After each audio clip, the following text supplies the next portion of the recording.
मेरे प्यारे देशवासियों, नमस्कार।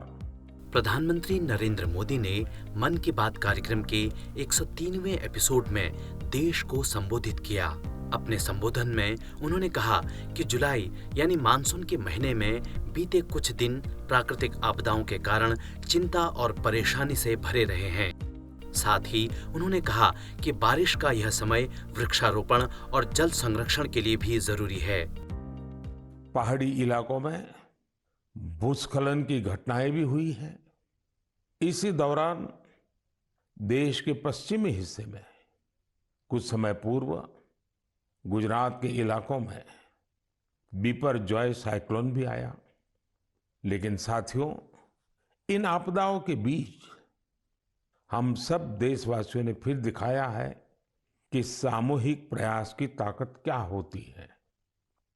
स्थानीय लोगों ने, हमारे एनडीआरएफ के जवानों ने, स्थानीय प्रशासन के लोगों ने दिन रात लगाकर ऐसी आपदाओं का मुकाबला किया है।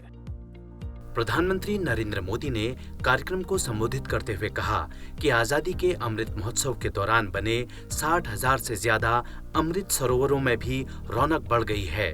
अभी 50,000 से ज्यादा अमृत सरोवरों को बनाने का काम चल रहा है।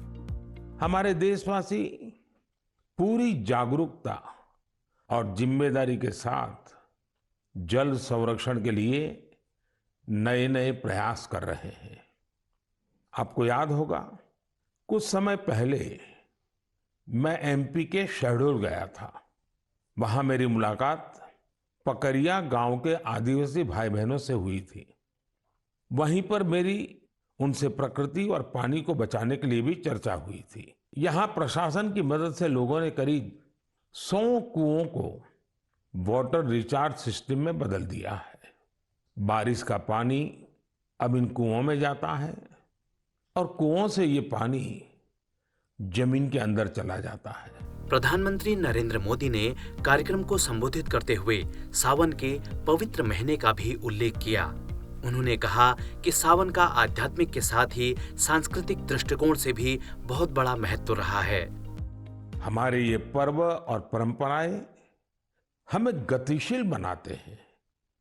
सावन में शिव आराधना के लिए कितने ही भक्त कांवड़ यात्रा पर निकलते हैं। सावन की वजह से इन दिनों 12 ज्योतिर्लिंगों में भी खूब श्रद्धालु पहुंच रहे हैं। आपको ये जानकर भी अच्छा लगेगा कि बनारस पहुंचने वाले लोगों की संख्या भी रिकॉर्ड तोड़ रही है। अब काशी में हर साल 10 करोड़ से भी ज्यादा पर्यटक पहुंच रहे हैं। प्रधानमंत्री नरेंद्र मोदी ने मन की बात कार्यक्रम को संबोधित करते हुए हाल ही में अमेरिका द्वारा भारत को 100 से ज्यादा दुर्लभ और प्राचीन कलाकृतियां वापस लौटाने का भी उल्लेख किया। सोशल मीडिया पर इन कलाकृतियों को लेकर खूब चर्चा हुई। युवाओं में अपनी विरासत के प्रति गर्व का भाव दिखा।